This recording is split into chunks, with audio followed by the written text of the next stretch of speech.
Dalam sehari, lebih dari 2.500 anggota pasukan Galesong tewas, hampir setara dengan 2 resimen tentara yang musnah sepenuhnya. Mengetahui betapa seriusnya situasi ini, naluri pertamanya adalah segera melaporkannya kepada Wan Po-jun. Namun, ketika dia melihat Wan Po-jun sedang berziarah untuk menghormati orang tuanya, dia pun menjadi ragu-ragu. Bagaimanapun juga, Wan Po-jun dibawa ke luar negeri saat masih berusia kurang dari 10 tahun. Ini adalah pertama kalinya dalam lebih dari 20 tahun Wan Po-jun kembali untuk berziarah di makam orang tuanya. Dalam momen seperti ini, mengganggunya bukanlah hal yang tepat. Namun sepertinya Wan Po-jun pun menyadari sesuatu dan dia berkata dengan suara dingin, "Apapun yang terjadi, katakan saja." Tuan Arjuna terkejut, tetapi dengan cepat dia menenangkan diri, lalu melangkah maju dan berkata dengan suara rendah, "Pemimpin, Raja Serigala Bermata Biru baru saja mengirim laporan perang. 1.000 pasukan elit yang dia kirimkan telah mengalami penyergapan setelah terjun payung dan telah musnah sepenuhnya." Wan Po-jun langsung berdiri. Dia berbalik dan mencengkram kerah Tuan Arjuna dengan marah. Kemudian dia bertanya dengan suara menggelegar, "Apa katamu? 1.000 elit pasukan Galesong yang melakukan serangan mendadak terhadap kelompok tentara liar itu bisa musnah total? Apakah kau sedang bercanda denganku?" Dengan cengkraman di lehernya, Tuan Arjuna tidak bisa bergerak sama sekali dan dengan susah payah dia berkata, "Pemimpin, aku hanya menyampaikan pesan dari Raja Serigala Bermata Biru. Kalau kau tidak percaya, silakan lihat pesanku." Wan Po-jun segera merampas ponsel Tuan Arjuna. Dia melihat pesan itu dan langsung tenggelam dalam kemarahan yang luar biasa. Dengan ganas dia melemparkan ponsel itu ke tanah, menghancurkannya menjadi berkeping-keping, lalu menggertakkan giginya dan menggeram. "Kemarin sudah kehilangan 1.500 orang, dan hari ini kehilangan 1.000 lagi. Apakah Tuan Singgih itu pecundang?" Tuan Arjuna terbatuk 2 kali tetapi tidak berani menjawab. Ekspresi Wan Po-jun menjadi sangat dingin saat dia berkata, "Kekalahan ini pasti akan membuat nama pasukan Galesong jatuh ke dalam kehinaan. Bahkan peringkat kita di dunia tentara bayaran mungkin akan anjlok keluar 10 besar. Dalam beberapa dekade terakhir, tidak ada organisasi tentara bayaran yang mengalami korban sebesar ini. Ini benar-benar memalukan." Kemudian dia segera mengeluarkan ponselnya, menyalakannya dan menelpon Tuan Singgih. Begitu panggilan tersambung, dia langsung mengamuk. "Dasar pecundang! Aku memberimu tugas yang begitu sederhana dan kau membuatnya berantakan seperti ini." Tuan Singgih merasa sangat malu dan berkata, "Pemimpin, tolong dengarkan penjelasanku." Wan Po-jun menggertakkan giginya dan bertanya, "Setelah mengalami kekalahan sebesar ini, apa lagi yang ingin kau jelaskan? Apakah kau masih layak menyandang gelar salah satu dari 4 raja perang pasukan Galesong?"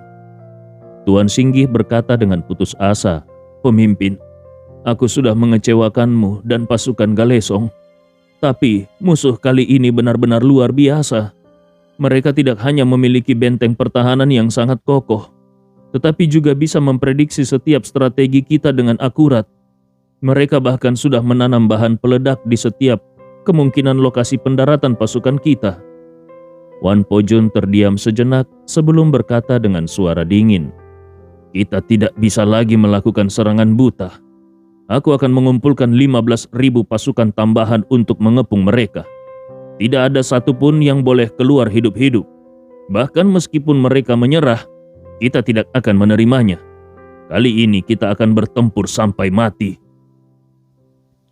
Wan Po-jun yang selalu kuat dan pantang menyerah, meskipun saat ini sangat marah, dia juga sadar kalau dirinya tidak boleh meninggalkan negeri ini sebelum upacara penghormatan. Kalau terjadi sesuatu yang menghambat rencana balas dendamnya, bagaimana dia bisa menebus kematian tragis orang tuanya yang sudah meninggal selama bertahun-tahun? Jadi dia hanya bisa terus menaruh harapan pada Tuan Singgih. Namun Dia juga tahu bahwa kemungkinan besar Tuan Singgih tidak memiliki cara untuk menyelesaikan musuhnya secara menyeluruh tanpa mengalami banyak korban. Oleh karena itu, agar Tuan Singgih tidak mengambil langkah yang salah, Wan Po-jun memberikan solusinya sendiri. Karena si brengsek Hamid itu sudah membangun markasnya menjadi sebuah benteng besi yang sulit ditembus, maka kita akan mengepungnya sepenuhnya dan membuatnya terisolasi tanpa bantuan dan membiarkannya mati begitu saja. Pengepungan adalah taktik yang sangat kejam. Selama pasukan pengepung memiliki jumlah tentara yang cukup untuk memblokade semua jalur keluar, serta memiliki persediaan makanan dan amunisi yang terus-menerus, mereka bisa menghabisi musuh sampai habis dengan cara ini. Wan Po-jun menggertakkan giginya dan berkata, "Aku tidak percaya kalau Hamid memiliki begitu banyak cadangan strategis. Menurutku, paling lama 3 hingga 5 bulan, atau paling cepat 1 hingga 2 bulan, dia pasti akan jatuh ke dalam kondisi kehabisan amunisi dan makanan." Setelah mengatakan itu, ekspresi wajah Wan Po-jun tetap dingin dan tanpa ekspresi saat dia melanjutkan, "Mulai sekarang, Hamid dan para pengikutnya hanya punya 3 pilihan. Mati kelaparan, mati kehausan, atau keluar dan ditembak mati. Singkatnya, aku tidak akan membiarkan satupun dari mereka keluar hidup-hidup dari markas mereka. Mengerti?"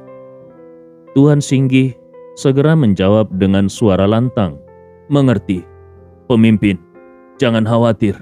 Aku akan memastikan tidak ada satupun lalat yang keluar hidup-hidup dari markas Hamid." Wan Po-jun berkata dengan tegas, "Bagus. Ini adalah kesempatanmu untuk menebus kesalahan. Kalau kau masih gagal dalam tugas ini, maka kau akan dihukum sesuai hukum militer." Tuan Singgih berkata dengan suara serak, "Pemimpin, tenanglah.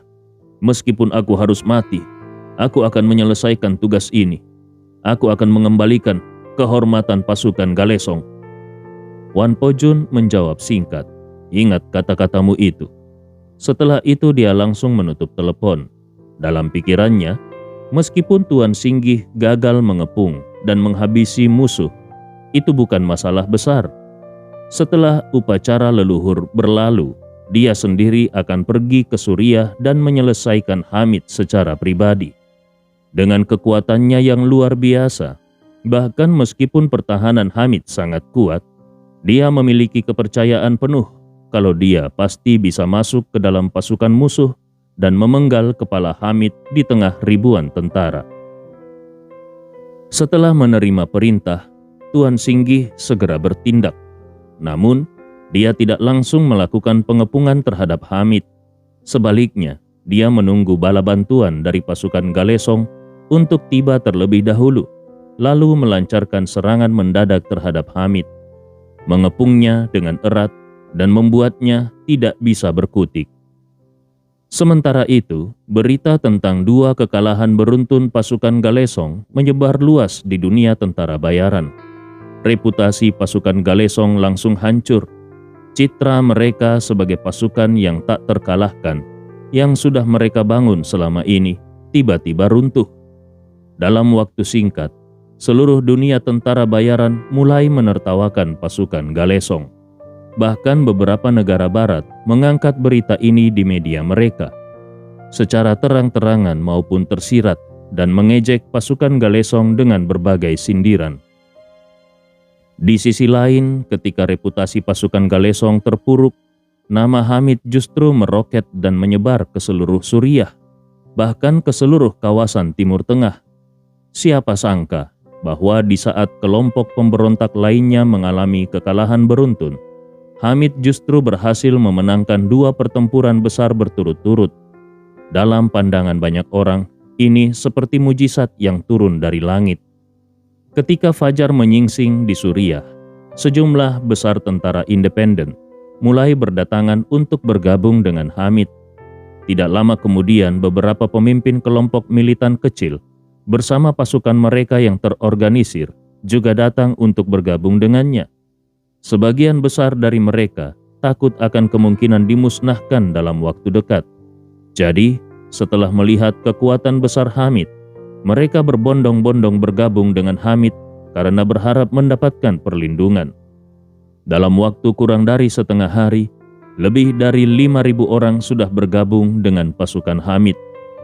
2 hari kemudian, jumlahnya bertambah menjadi lebih dari 8.000, sehingga total pasukan Hamid melampaui 10.000 orang. Markasnya yang tadinya luas, kini menjadi penuh sesak. Hamid dengan tegas mengikuti instruksi Andi Rewa. Setiap kelompok yang datang, baik yang terdiri dari 10 orang maupun 1.000 orang, harus dibubarkan dan digabungkan dengan pasukannya, serta ditempatkan di bawah komando para perwiranya. Kecuali beberapa orang kepercayaannya yang sudah lama dikenalnya, semua anggota baru ini sementara waktu dilucuti senjatanya. Total ada 5.000 orang yang dilucuti senjatanya. Mereka semua dimasukkan ke dalam unit insinyur militer sementara dan bekerja sama dengan pekerja konstruksi untuk menggali bukit. Karena peralatan otomatis tidak cukup, mereka menggunakan palu untuk menghancurkan batu dan gerobak dorong untuk mengangkut puing-puing. Jumlah mereka sangat banyak, sehingga perlu segera membangun banyak terowongan pertahanan untuk menampung semua orang. Para prajurit yang datang untuk bergabung juga sangat termotivasi, karena mereka tahu bahwa mereka sedang menggali perlindungan bagi diri mereka sendiri. Meskipun mereka membawa senjata, persediaan makanan yang mereka bawa hanya cukup untuk 3 hingga 5 hari. Beruntung, Hamid sudah menyiapkan cadangan strategis yang cukup. Persediaannya bisa mencukupi 2 hingga 3.000 orang selama 2 hingga 3 tahun. Dengan 10.000 orang, persediaan ini bisa bertahan lebih dari 1 tahun. Selain itu, Hamid juga sudah membeli sejumlah besar makanan dari pedagang di negara tetangga. Makanan ini sedang dalam perjalanan melalui jalur darat dari utara, dikirim tanpa henti siang dan malam. Ketika Andi mendengar bahwa Hamid sudah memperoleh banyak bala bantuan, dia merasa lega. Namun, tepat saat Hamid sedang sibuk memperluas basisnya, 5.000 tentara pasukan Galesong tiba-tiba melakukan pergerakan besar. Mereka berputar ke utara Suriah dan memblokade jalur darat 50 km di utara markas Hamid. Lebih dari 100 truk pengangkut makanan hanya sempat mengirimkan 30 truk ke dalam markas sebelum jalur logistik terputus. Segera setelah itu, 5.000 tentara lainnya dari pasukan Galesong memblokade jalur dari selatan. 5.000 tentara lagi merebut beberapa dataran tinggi di sekitar markas Hamid dan mulai membangun benteng pertahanan. Saat Hamid menerima laporan ini, sudah terlambat baginya untuk bereaksi. Andi Rewa berkata dengan tenang, "Jangan khawatir, mereka tidak akan mampu bertahan lama. Yang perlu kau lakukan hanyalah terus memperkuat pertahanan dan waspada terhadap serangan mendadak." Namun, Hamid tetap khawatir dan bertanya, "Bagaimana aku bisa mengeluarkan Arya Smith nanti?" Hamid sangat khawatir kalau markasnya dikepung musuh, dia akan kesulitan mengeluarkan Arya Smith. Dia tahu betapa pentingnya Arya Smith bagi Andi. Dalam beberapa hari ke depan, Andi Rewa berencana membawa Arya Smith kembali ke Indonesia. Meskipun Hamid tidak tahu apa tujuan Andi, tapi dia bisa merasakan kalau Andi sangat serius dengan masalah ini. Mendengar kekhawatiran Hamid, Andi Rewa berkata, "Untuk saat ini, kau tidak perlu khawatir tentang itu. Mereka sudah mengepungmu, jadi mengeluarkan Arya Smith sekarang tidak realistis. Fokus saja memperkuat pertahananmu. Kalau nanti benar-benar tidak ada cara lain, aku sendiri yang akan datang dan membawanya kembali." Kali ini, dalam upacara penghormatan leluhur keluarga Rewa pada bulan April, Andi Rewa memiliki 2 tujuan utama. Pertama, tentu saja untuk memberikan penghormatan kepada orang tuanya di hari yang sangat penting bagi keluarga Rewa. Kedua, untuk membuat Arya Smith berlutut di depan makam orang tuanya dan menyesali perbuatannya di masa lalu ketika dia membentuk aliansi anti keluarga Rewa. Jadi, pada upacara penghormatan nanti, Arya Smith harus muncul di pemakaman keluarga Rewa. Mendengar ini, Hamid dengan cepat berkata, "Saudaraku, tempatku ini sangat berbahaya. Jangan sampai kau mempertaruhkan nyawamu hanya demi orang bernama Arya Smith itu. Bagaimana kalau aku membentuk pasukan berani mati, lalu menyelundupkannya keluar pada malam hari?" Andi Rewa menjawab tegas, "Tidak perlu. Meskipun aku memiliki dendam pribadi dengannya, saat ini dia belum boleh mati." Andi Rewa sudah berjanji untuk membiarkan Arya Smith hidup, dan dia juga berjanji kepada Ziva bahwa setelah Ziva menjadi pemimpin keluarga Smith, dia akan mengembalikan Arya Smith kepada Ziva. Jadi, dia tidak bisa membiarkan Arya Smith mati di Suriah, karena itu akan melanggar janjinya. Oleh karena itu, Andi Rewa berkata kepada Hamid, "Kau tidak perlu mengkhawatirkan Arya Smith untuk sementara waktu. Fokus saja pada pertahanan markasmu.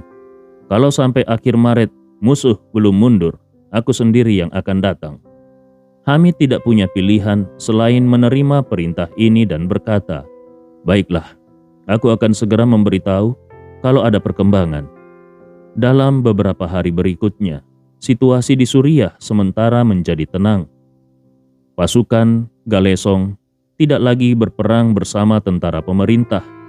Mereka mengumpulkan semua pasukan mereka untuk mengepung dan menghabisi Hamid melalui kelaparan. Sementara tentara pemerintah yang kehilangan dukungan militer yang kuat terpaksa memperlambat serangan mereka. Sementara itu di Jakarta, arus bawah mulai bergolak. Dalam beberapa hari terakhir, 2 raja perang dari pasukan Galesong bersama hampir 100 jenderal mereka sudah tiba di Jakarta untuk bergabung dengan Wan Po-jun. Mereka adalah pilar utama pasukan Galesong dan pasukan elit yang akan dibawa Wan Po-jun untuk menyerang pemakaman keluarga Rewa. Kali ini, Wan Po-jun bukan hanya ingin menghancurkan keluarga Rewa dan membalas dendam orang tuanya, tetapi juga ingin kembali ke panggung Jakarta dengan kemegahan luar biasa. Mewakili orang tuanya, pasukan Galesong dan keluarga Wan, dia masih ingat bagaimana orang tuanya diperlakukan di Jakarta pada masa lalu. Karena berbagai alasan, sebagian besar orang memandang rendah mereka. Bahkan setelah kematian ayahnya, banyak orang terus mengejeknya, menyebutnya pecundang, bahkan mengatakan bahwa dia lebih buruk dari budak Arya Smith. Penghinaan ini adalah luka yang mendalam bagi Wan Po-jun. Jadi, kali ini, setelah menghancurkan keluarga Rewa, dia ingin menjadi sosok yang dipuja seluruh keluarga terpandang di Jakarta. Dia ingin membuat semua keluarga kaya dan berpengaruh di Jakarta berlutut di hadapannya. Hanya dengan begitu, dia bisa mengembalikan kehormatan ayahnya dengan berlipat ganda. Namun keluarga Rewa yang juga berada di Jakarta sama sekali tidak menyadari pergerakan Wan Po-jun dan pasukan Galesong. Saat ini, Alif Rewa hanya fokus pada upacara penghormatan leluhur yang akan datang. Bagi Alif Rewa, upacara ini sangat penting. Selain menjadi acara penghormatan leluhur yang diadakan setiap 12 tahun, ini juga merupakan upacara penghormatan pertama sejak makam keluarga Rewa dipindahkan ke pemakaman keluarga yang baru. Lebih dari itu, cucu tertuanya, Rafa Rewa, putra dari kakak Andi, yaitu Randi Rewa, akan segera bertunangan dengan seorang putri muda dari keluarga kerajaan Eropa Utara setelah upacara penghormatan ini selesai. Pernikahan ini sudah lama direncanakan oleh keluarga Rewa. Dalam keluarga besar manapun, anak sulung dan cucu sulung adalah wajah keluarga. Jadi, Alif Rewa ingin mencarikan menantu yang setara bagi cucunya. Namun, di dalam negeri hanya ada 2 wanita yang benar-benar setara dengan Rafa. Salah satunya adalah Ziva Smith, cucu perempuan satu-satunya dari keluarga Smith. Yang lainnya adalah Mary Kalista, putri tunggal keluarga Gunawan. Namun Rafa sama sekali tidak memiliki kesempatan untuk mendapatkan Siva yang sangat sombong itu. Mendapatkan Mary bahkan lebih mustahil lagi, karena semua orang tahu bahwa Mary selalu menunggu untuk menikahi Andi Rewa. Selain itu, konser besar Mary baru-baru ini jelas menunjukkan bahwa semua itu adalah demi Andi. Rafa yang usianya 2 tahun lebih tua dari Andi dan akan segera menginjak usia 30 tahun, harus segera menikah. Setelah mencari kesana kemari, akhirnya Alif Rewa menemukan calon istri yang paling cocok untuk cucunya, seorang putri dari keluarga kerajaan Eropa Utara. Dalam konteks dunia saat ini, kerajaan sudah hampir punah, sehingga memiliki hubungan dengan keluarga kerajaan tetap dianggap prestisius di kalangan elit. Selain itu, meskipun kerajaan di negara-negara monarki konstitusional tidak lagi memiliki kekuasaan nyata, mereka tetap memiliki status yang dihormati. Mereka juga memiliki kekayaan yang luar biasa, serta jaringan dan sumber daya yang luas.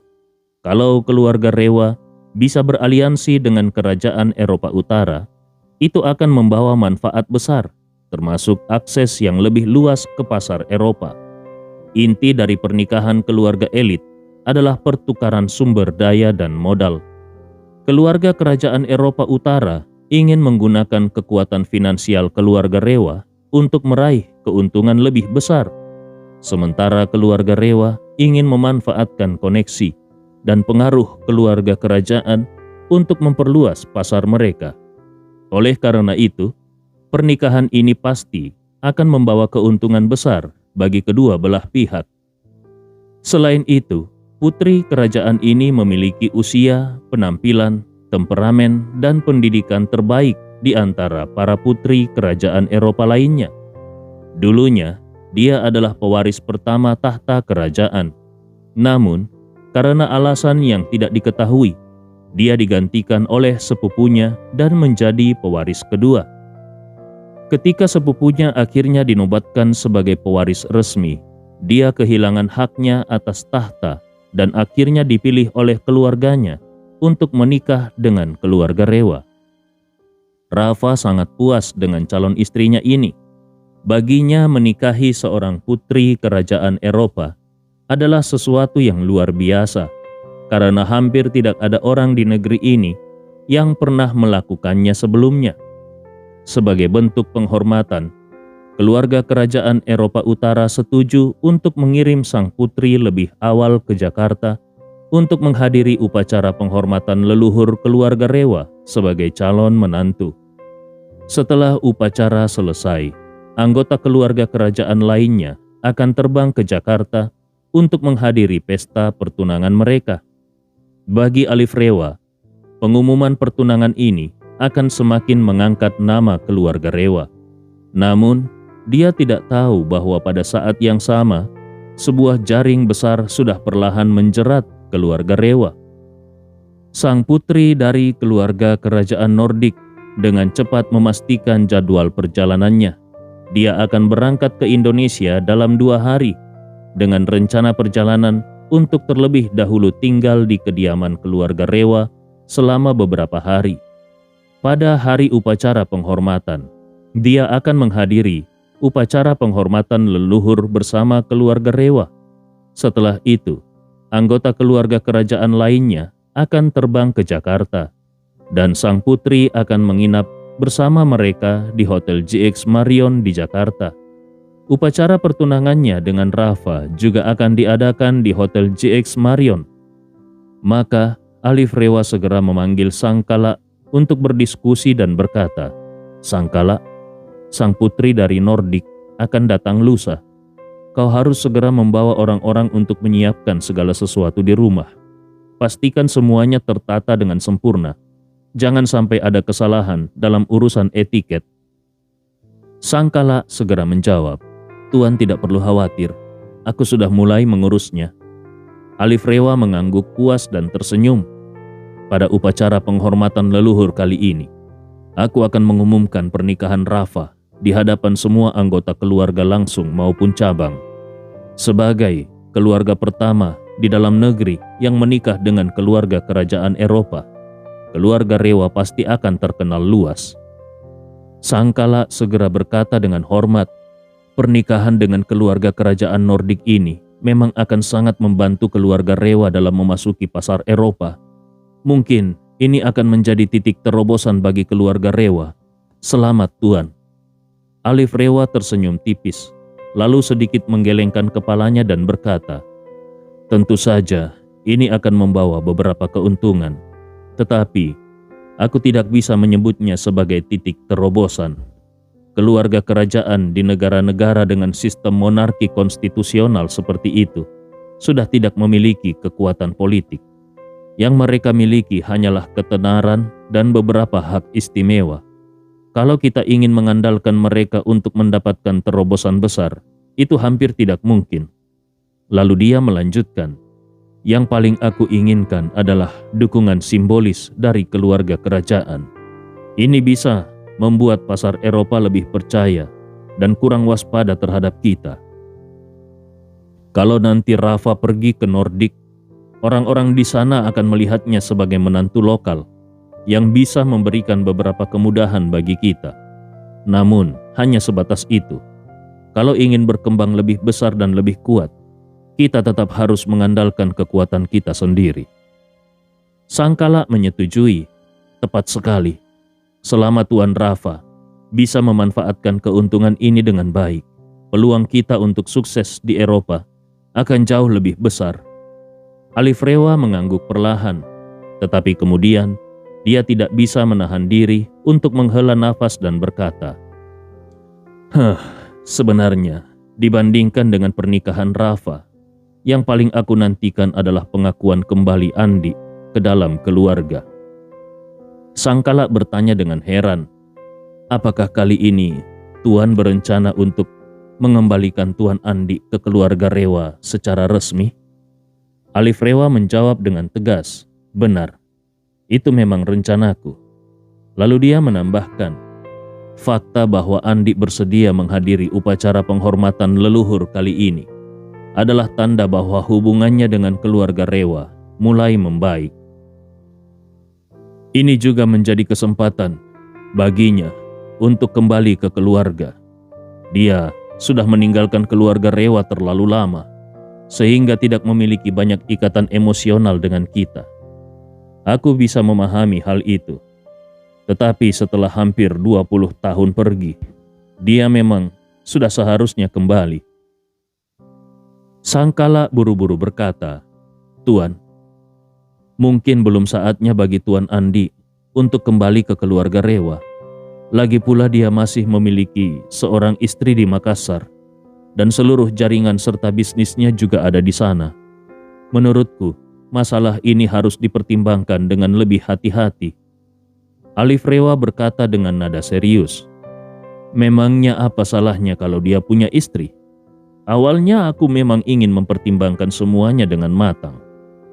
Jadi, aku tidak memaksa dia kembali sejak awal. Sebagai gantinya, aku membeli grup Rapocini dengan harga mahal dan menyerahkannya kepadanya. Awalnya aku berpikir bahwa setelah mendapatkan kembali identitasnya dan memiliki grup Rapocini, dia akan menyadari perbedaan kelas yang besar antara dirinya dan perempuan bernama Najwa itu. Aku berharap dia akan secara sukarela meninggalkan perempuan itu. Tetapi aku tidak menyangka, setelah sekian lama, dia masih belum bercerai. Kau pikir, apakah dia benar-benar berencana untuk menghabiskan seluruh hidupnya dengan perempuan bernama Najwa Tama itu? Sangkala buru-buru berkata, Tuan, masalah perasaan bukanlah sesuatu yang bisa kita paksakan.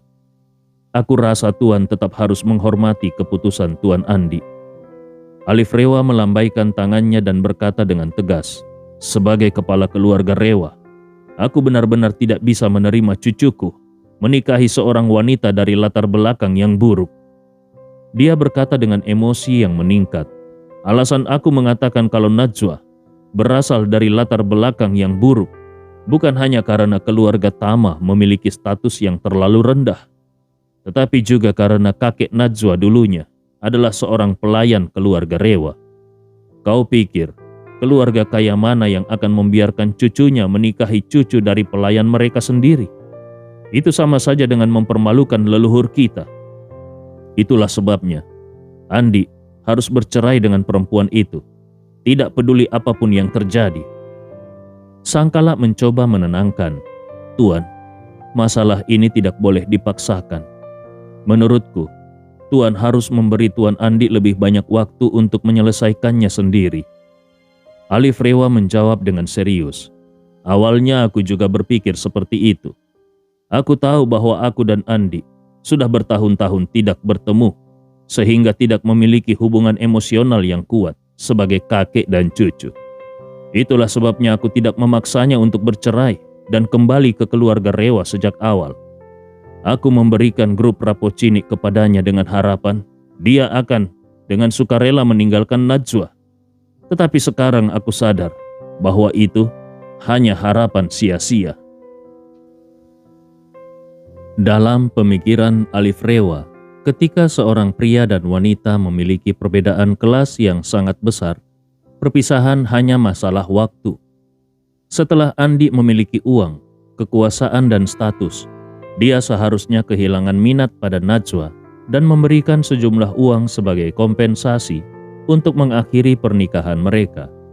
Namun di luar dugaan, setelah sekian lama, Andi masih belum bercerai dengan Najwa. Bahkan menurut beberapa kabar yang dia terima, Andi Rewa sama sekali tidak berencana untuk bercerai. Bahkan setelah Mary secara terbuka menyatakan perasaannya kepadanya, Andi Rewa tetap tidak mengambil langkah apapun untuk mengakhiri pernikahannya. Ini membuat Alif Rewa merasa sangat cemas. Dia mengerutkan keningnya dan berkata dengan frustrasi, "Beberapa hari yang lalu, aku melihat berita hiburan yang melaporkan bahwa putri keluarga Gunawan, yaitu Mary Kalista, secara terbuka menyatakan cintanya di konsernya. Dia jauh-jauh ke Makassar hanya untuk mengadakan konser pada hari ulang tahun Andi. Jelas sekali bahwa itu adalah bentuk pengakuan cintanya. Tapi bagaimana dengan Andi? Sampai sekarang dia masih belum menceraikan Najwa. Dia bahkan punya perjanjian pernikahan dengan Mary. Kalau ini pun tidak bisa menggoyahkannya, maka jelas dia sama sekali tidak berniat untuk bercerai." Sangkala memahami pemikiran Andi dan berkata, "Tuan, aku mengerti perasaanmu, tetapi Tuan harus ingat bahwa Tuan Andi memiliki karakter yang sangat mirip dengan Tuan Sandi. Kalau kau memaksanya melakukan sesuatu yang tidak dia inginkan, dia pasti akan melawan dengan segala cara." Alif Rewa menjawab dengan dingin, "Justru karena aku takut dia akan melawan, jadi aku belum pernah memaksanya. Tetapi kali ini aku tidak bisa membiarkannya bebas begitu saja. Pada upacara penghormatan leluhur ini, aku harus memberikan tekanan kepadanya. Kalau tidak, masalah ini mungkin tidak akan pernah berjalan sesuai keinginanku." Dia berdiri, menatap keluar jendela dan berkata dengan serius, "Rafa menikahi putri kerajaan Nordik, dan Andi menikahi putri keluarga Gunawan. Kalau kedua pernikahan ini terwujud, maka keluarga Rewa akan melampaui keluarga Smith dan menjadi keluarga nomor 1 di negeri ini. Karena itu tidak boleh ada kesalahan sedikit pun." Di mata Alif Rewa, meskipun dia sangat menantikan pernikahan Rafa dalam upacara penghormatan leluhur kali ini, hal yang paling dia pedulikan tetaplah Andi. Keluarga kerajaan memang kaya, memiliki status dan kehormatan, tetapi baik dalam hal kekayaan maupun kedudukan, mereka hanya tergolong kelas menengah ke atas. Jadi, kalau dilihat secara keseluruhan, keluarga kerajaan hanyalah semacam pelumas universal. Serba bagus, tetapi tidak ada yang benar-benar unggul atau luar biasa.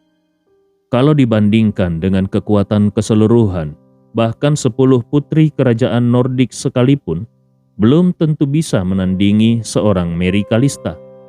Bagaimanapun, meskipun jumlah anggota keluarga kerajaan Eropa tidak sebesar keluarga kerajaan Timur Tengah, setiap keluarga kerajaan setidaknya memiliki beberapa anak. Sementara itu, Mary adalah anak tunggal. Bagaimana mungkin seorang putri kerajaan bisa dibandingkan dengannya? Sangkala sudah mengikuti Alif Rewa selama bertahun-tahun dan tentu saja memahami pemikirannya. Namun, selama ini Alif Rewa tidak terlalu mengenal Andi dan tidak mengetahui sifat serta gaya bertindaknya. Sementara itu Sangkala sangat memahami Andi. Selama bertahun-tahun, Andi tumbuh besar di bawah pengawasan Sangkala. Meskipun Sangkala tidak pernah campur tangan dalam pertumbuhan Andi Rewa atau secara khusus mengatur pendidikannya, dia tetap mengetahui keadaan Andi dengan sangat jelas. Dengan pemahaman yang dimilikinya, Sangkala yakin kalau rencana Alif Rewa terhadap Andi sulit untuk terwujud. Hal ini membuatnya sedikit khawatir. Dia berpikir di dalam hati, kalau Tuan Andi terus menolak memenuhi harapan Tuan Alif, apakah Tuan Alif akan berbalik melawannya? Apakah beliau akan merebut kembali grup Rapocini dari tangan Tuan Andi? Kalau keluarga Rewa mengambil alih grup Rapocini, sementara Tuan Andi tetap tidak mau menikahi Nona Mary, maka dia juga akan kehilangan kesempatan untuk mendapatkan aset keluarga Gunawan. Saat itu apa yang akan dia lakukan? Memikirkan hal ini, hati Sangkala semakin gelisah. Dia pun menatap Alif Rewa dan bertanya dengan hati-hati, "Tuan sudah bersusah payah menemukan Tuan Andi. Apakah semua ini hanya demi menjodohkannya dengan putri keluarga Gunawan?" Alif Rewa melambaikan tangannya dan berkata dengan serius, "Tentu saja tidak. Andi tetaplah cucuku, bagian dari darah keluarga Rewa. Sebagai kepala keluarga Rewa, aku harus membawanya kembali ke keluarga. Hanya dengan begitu, aku bisa memenuhi tanggung jawabku kepada Sandi dan para leluhur keluarga Rewa. Adapun apakah dia akan menikahi putri keluarga Gunawan atau tidak, pada akhirnya itu hanya menyangkut masa depannya sendiri. Sebagai kakeknya, aku hanya menginginkan yang terbaik untuknya." Alif Rewa kemudian menghela nafas dan berkata dengan sungguh-sungguh, "Aku harap dia bisa memahami niat baikku." Mendengar kata-kata ini, Sangkala tiba-tiba merasa tegang. Dia bisa melihat kalau apa yang dikatakan Alif Rewa barusan hanyalah sandiwara belaka. Namun yang membuatnya cemas adalah kenyataan kalau Alif Rewa sudah mulai bermain sandiwara di hadapannya. Kenapa Alif Rewa melakukan ini? Tentu saja untuk menipu Sangkala, agar dia percaya dan menyampaikan kata-kata tersebut kepada Andi. Pada saat ini Sangkala menyadari kalau Alif Rewa mulai meragukan kesetiaannya. Setidaknya di hati Alif Rewa, dia pasti sudah menganggap kalau sikap Sangkala lebih condong kepada Andi dibandingkan kepadanya. Maka Sangkala hanya bisa berpura-pura setuju dan berkata, "Tuan benar. Aku yakin Tuan Andi pasti akan memahami maksud baikmu." Alif Rewa mengangguk puas, lalu melambaikan tangannya dan berkata, "Baiklah, sekarang pergilah. Aku ingin beristirahat sejenak." Sangkala segera membungkuk dengan hormat dan berkata, "Baik Tuan. Silakan panggil aku kapan saja kalau ada keperluan." Alif Rewa menatap punggung Sangkala yang meninggalkan ruangan dan ekspresinya perlahan menjadi dingin. Saat dia memikirkan Andi, sebenarnya dia tidak memiliki perasaan yang mendalam terhadap Andi. Bagaimanapun, Andi sudah meninggalkan keluarga selama bertahun-tahun, sehingga ikatan emosional mereka sebagai kakek dan cucu sudah lama memudar. Selain itu, jauh di lubuk hatinya, dia selalu merasa was-was terhadap Andi. Dia khawatir Andi akan menyalahkannya atas kematian orang tuanya. Karena itu, membawa Andi kembali sebenarnya lebih banyak mendatangkan kerugian daripada keuntungan baginya. Dia sendiri sangat sadar bahwa mengundang Andi kembali ke keluarga bisa jadi seperti mengundang serigala berbulu domba. Namun, meskipun dia menyadari risikonya, dia tetap bersikeras membawa Andi kembali dan bahkan rela merendahkan dirinya untuk membujuk Andi. Alasan utama di balik keputusannya ini sebenarnya berakar pada sebuah pengalaman yang dia alami 3 tahun lalu di Swedia. 3 tahun yang lalu, Alif Rewa menghadiri sebuah forum pengusaha di Swedia.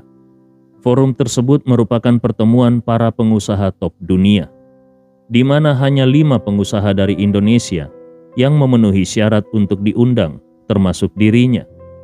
Para peserta lainnya berasal dari keluarga-keluarga bisnis ternama dengan aset triliunan dolar. Di forum tersebut, posisi Alif Rewa hanya berada di tingkat menengah. Di luar dirinya ada perwakilan dari konglomerat Amerika dan Jepang, keluarga-keluarga kaya bersejarah di Eropa, serta bos keuangan dari Rusia, semuanya jauh lebih kuat darinya. Namun, alasan utama para pengusaha kelas atas ini menghadiri forum tersebut adalah karena keberadaan 3 orang direktur eksekutif di baliknya. Mereka semua bersaing untuk bisa mendekati 3 direktur ini. 3 direktur eksekutif ini adalah perwakilan dari 3 konglomerat keuangan terbesar di dunia. Salah satunya adalah perwakilan keluarga kerajaan Timur Tengah. Yang lainnya adalah perwakilan keluarga Janvier, dan yang terakhir adalah perwakilan keluarga Anthony. Ketiga keluarga ini masing-masing menugaskan seorang wakil untuk menjadi direktur eksekutif forum tersebut. Mereka bertiga mengendalikan seluruh urusan forum dan masing-masing memiliki hak veto mutlak. Dengan kekuatan dan pengaruh mereka, ketiga keluarga ini berhasil menarik banyak sumber daya dan perhatian. Oleh karena itu, semua pengusaha ingin mendapatkan kesempatan untuk hadir di forum tersebut. Alif Rewa sendiri juga ingin mendapatkan sumber daya dan koneksi melalui forum ini. Kebetulan, perwakilan keluarga Anthony yang ditunjuk sebagai direktur eksekutif adalah Marshall Anthony, paman kandung Andi Rewa. Alif Rewa tentu tahu kalau keluarga Anthony selalu memandang rendah dirinya. Namun bagaimanapun juga, mereka pernah menjadi kerabat, dan dia juga tahu kalau Marshall memiliki hubungan yang sangat dekat dengan Belinda, ibu Andi. Oleh karena itu, dia dengan tebal muka mencoba mendekati Marshall. Tidak disangka meskipun Alif Rewa adalah generasi yang lebih tua, saat dia secara pribadi meminta untuk bertemu Marshall, dia bahkan tidak diberi kesempatan untuk bertatap muka. Sebagai gantinya, utusan Marshall hanya menyampaikan satu pesan kepadanya. Dari semua orang bernama belakang Rewa, dia hanya mengakui satu orang, yaitu putra kandung saudara perempuannya, Andi Rewa. Selain Andi Rewa, dia tidak akan menemui siapapun yang bernama belakang Rewa. Sikap Marshall ini membuat Alif Rewa menyadari bahwa cucunya yang sudah lama menghilang ternyata merupakan satu-satunya jembatan yang tersisa antara keluarga Rewa dan keluarga Anthony. Awalnya dia mengira kalau keluarga Anthony selalu merendahkan keluarga Rewa dan bahkan enggan mengakui hubungan kekeluargaan mereka. Bahkan, dia juga berpikir kalau keluarga Anthony pasti tidak menyukai Andi Rewa karena mereka sejak awal menentang pernikahan Belinda dengan Sandi. Oleh karena itu, tidak menyukai anak yang lahir dari hubungan itu juga dianggap wajar. Namun, dia benar-benar tidak menyangka kalau Marshall ternyata masih memberi keluarga Rewa satu peluang. Menurutnya, apakah kakek dan nenek dari pihak ibu Andi peduli pada Andi atau tidak, itu bukanlah hal yang penting. Kata-kata Marshall sudah cukup sebagai jaminan. Karena Marshall sudah lama ditetapkan sebagai pewaris generasi berikutnya dari keluarga Anthony, maka mendapatkan dukungannya sama dengan mendapatkan dukungan dari seluruh keluarga Anthony.